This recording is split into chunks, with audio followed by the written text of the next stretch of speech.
আপনারা বুঝতে পারছেন এখন কিন্তু চাষিয়ে টান 3 ফুয়া টাকা সত্ত্বেও লিল্লা ফিতরা জকাত যেইন যেখান থেকে দিতরা 10 টাকা 20 টাকা সহযোগিতা কতরা আই ফ্যামিলিটা চালাইয়া যাইতরা কোনো সুরত আর বাচ্চাগুলোকে খাস করে দোয়া করবা আর রালী বেটির অবস্থা আপনারা দেখতরা এবং তার মুখের মাথা নাই শুনছই আমি সবার কাছে দোয়া চাই আর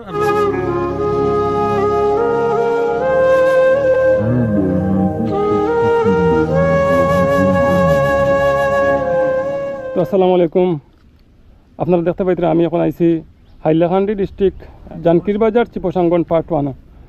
তো এখানেও আইছি আমরা বিশেষ একটা ভিডিও বানাইবার লাগে। তো এখানেও যে 3 ভাই দেখতে সন্তানের বিষয়ে আমি মাতিয়ার প্রথমে আমি কই তারিনীপুরের মাদ্রাসার হাবিজ সাহেব অর্থাৎ প্রধান শিক্ষক। তান অনেক রিকোয়েস্টের কারণে আজকে আমি আইছি এক রাইত আপনারা এখানেও থাকছি একমাত্র আপনারা আমার দর্শক ভাই হলোর সামনে তুলিয়া ধরার লাগে। কারণ আপনার কারণে আমার আওয়া আর এটার লাগিও সবর লাগে আমার যোগাযোগ হয়েছে, দেখা হয়েছে, অনেক গল্প হয়েছে। যাই হোক আমি প্রথমে জানতে চাই আপনার এই যে 3 ছেলে, এই 3 ছেলে কিতা করেন বা কিতা হয়েছে আপনার বিষয়ে একটু বিস্তারিত কইবানি আমরা। আমার ফুলি দগু মরে আমি যখন কি মানুষে খাবলে হয়ে গেছি পাল্লা করে মারতাম পড়তে পারি না। আপনার মেয়ে 2জন মারা গেছেন আর ছেলে কয়জন আছেন? এলকো 3জন তার নাই। ও 3 ছেলে আছেন। এই 3 ছেলে রুজু করতে পারেন না? জি না। কেন? কারণ না মানে মাত আগে তারা বেটা ফানোর কারবার করছেন ও বেটা রি বেটা পাকা মিস্ত্রি করছেন ও বেটা তাইন পাকা মিস্ত্রি তাইন ফান কারবার করছেন ফানোর কারবার তাইন ও তাইনো পাকা মিস্ত্রি পাকা মিস্ত্রি। আপনার নাম কিতা? আলী আহমদ। আলী আহমদ বড়বুইয়া। আপনার নাম? সৈফুদ্দিন বড়বুইয়া। সৈফুদ্দিন বড়বুইয়া। আপনার নাম? সালে আহমদ বড়বুইয়া।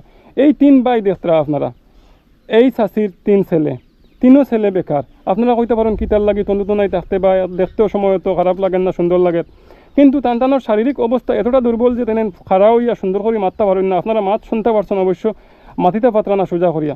তো আমরা হাবিজ সাহেবের কাছ থেকে একটা জিনিস জানতাম পারছি যে হাবিজ সাহেব এখানে খরচ পাঠিয়ে দেন, ঠিক আছে নি? মাঝে মধ্যে খরচ দেন করিয়া। আচ্ছা আচ্ছা। তো তান্তানোর বাবা মারা গেছেন, এরপরে তাকে আপনি খাম খাজ হইয়া চালাইতরা।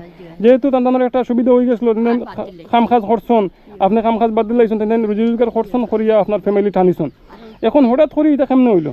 হঠাৎ একবার থেকে বেশি বেশি ও ফিরা মানে কিতে হইছে, প্রবলেম কিতে হইছে? উবাইতে পারেন না, কোনো চিজ লইয়া যাইতাম মানুষ কাম কাজ নিলে কোনো মাথা ঘুরাই পড়বে, সড়াগুলো লইয়া যাইতে পারতেন পড়বে বা আমরা বিপদই করবে আমরা মানে কোনো কাম কাজও যাইতে পারেন না আর মানুষও তাদের কোনো কাম কাজও নেন না। দেখুন এরকম কন্ডিশনও কাম কাজও নিত না। তো আপনারা বুঝতে পারছেন এরা কিন্তু শারীরিক অবস্থা খুব বেশি দুর্বল, যার কারণে কোনো মানুষের কাম কাজও নেয় না বা তান্তানোর যে বিজনেসগুলো আসলো এই বিজনেসগুলো বন্ধ করে দিয়েছেন, যার কারণে এই চাষি বর্তমানে একদম বেউপায় হয়ে গেছেন। কোনো ধরনের কোনো উপায় নাই, কোনো ধরনের কোনো সাহারা নাই। আপনার ফ্যামিলির মানুষ কতজন আছেন বর্তমানে? বড় বেটার মেয়ে একটা, ছেলে একটা, রি বেটার ছেলে 3টা, রি বেটার 1 মেয়ে। সবার ফ্যামিলি আছেন? এখন আপনারা কিরকম চালানি হয়? ও তো রুজাত ফিতরা ফাতরা এই নেই দিছেন, আরো 10 বাবাই আমার আল্লাহ মোল্লা যা দিছেন খাইছেন।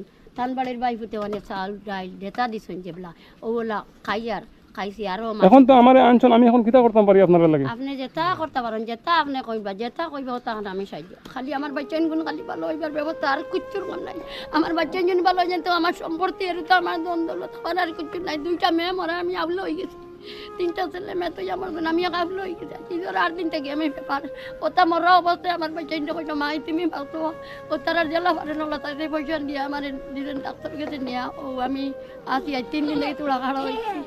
উবাইয়া দাঁড়াইয়া নমাজ পড়তাম আসি আমি বইয়া নমাজ। এটা তো আমার বাই যাবে কইতে পারবা, তারা বাপে কত বড় তো মানুষের খাম কাজ করছে ফুয়াইন তুলতে রাখছেন। আমি আর মাছ বাদ দিতে মাই তুমি নাই যাই না আর রোজা থাকি আর খাম কাজ নাই যাবলা পাইতে আপনার 10 লিল্লা যখন মানুষ কয়েছেন মন্ত্রী 10 টাকা টুকা নাই আর না তোমরা এটা সরম করে তোমরা বরম বাসের নহর তেমন কাজ এটা উপাস মানুষ না আল্লাহ মোলা ধরবা তোমরা ওগুলো কেছেন মাই কিতা করতাম বলে বাবা করে তোমরা জান বাঁচাইতে যাও তে বড় রোগ খাইতে তোমরা খাটাইতে পারতে ও ইবিরা লিল্লা ফিতরা সকলটা খাইতরা। তো আপনারা বুঝতে পারছেন এখন কিন্তু চাষিয়ে টান 3 ফুয়া টাকা সত্ত্বেও লিল্লা ফিতরা জকাত যেইন যেখান থেকে দিতরা 10 টাকা 20 টাকা সহযোগিতা কতরা আই ফ্যামিলিটা চালাইয়া যাইতরা কোনো সুরত। আমার দর্শক ভাই সকলের কাছে আমার একটা অনুরোধ রইব যে এই 3 ভাইন লাগে আপনারা যেইন যত পারেন 10 টাকা 20 টাকা 100 টাকা 500 টাকা যত পারেন আপনারা সহযোগিতা করবা। কারণ এনতানোর বর্তমান পরিস্থিতি এরকম, আপনি যদি 10 টাকা দেন তাহলে খাইতে আসলে কোনো উপায় নাই। বাবা আমার দোন নাই মেরে আমি আর 3 দোন আপনারা ওষুধ করাই দেন, ওষুধ করাইলে ভালো হইবা না? ওষুধ কোন করি আর আমরা কালেকশন কতরা? হ্যাঁ কালেকশন করি আর মানে আমরা সুজাম এমএলএ তাইন 25000 দিছুন, 25000 টাকা দিছুন, 25000 টাকা দিছুন। আমরা মানে এখন 2টা মেয়ে ও সেম রোগে মারা গেছে। আচ্ছা কত টাকা লাগবে তান্তানোর ওষুধ করতে?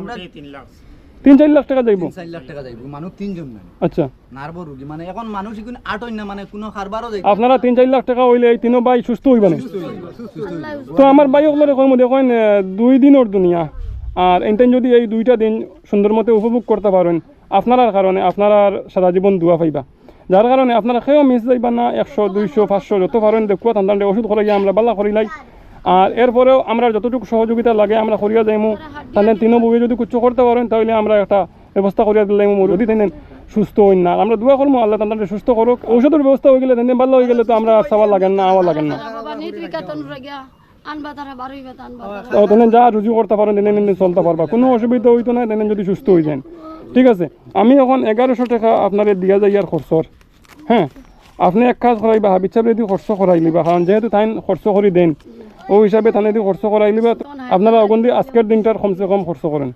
আসসালামু আলাইকুম সবে ওই 3টা বাচ্চারে দেখতে পাইছো আর আশা করি আপনারা দোয়াও করবা আর 3টা বাচ্চারে আমার অনুরোধ রইল আপনারা যতটুকু পারেন বাচ্চানিগুন্তর সাহায্য চেষ্টানি এবং এই বাচ্চানিগুন্তর দুনিয়া আখেরাতের জেলা ফায়দা হয় ও চেষ্টা খান আপনারা রাখবা আর বাচ্চানিগুলোকে খাস করে দোয়া করবা আর রালী বেটির অবস্থা আপনারা দেখতরা এবং তার মুখের মাথায় ন শুনছই আমি সবার কাছে দোয়া চাইয়ার আর বাচ্চানিগুন্তর সাহায্য চাইয়ার আসসালামু আলাইকুম আমরা কলু মল্লক আছে আমার বাচ্চা ইনশাআল্লাহ তো আজকাল লাগি আমরা এখানে বিদায় নিয়ার খুদা হাফিজ আসসালামু আলাইকুম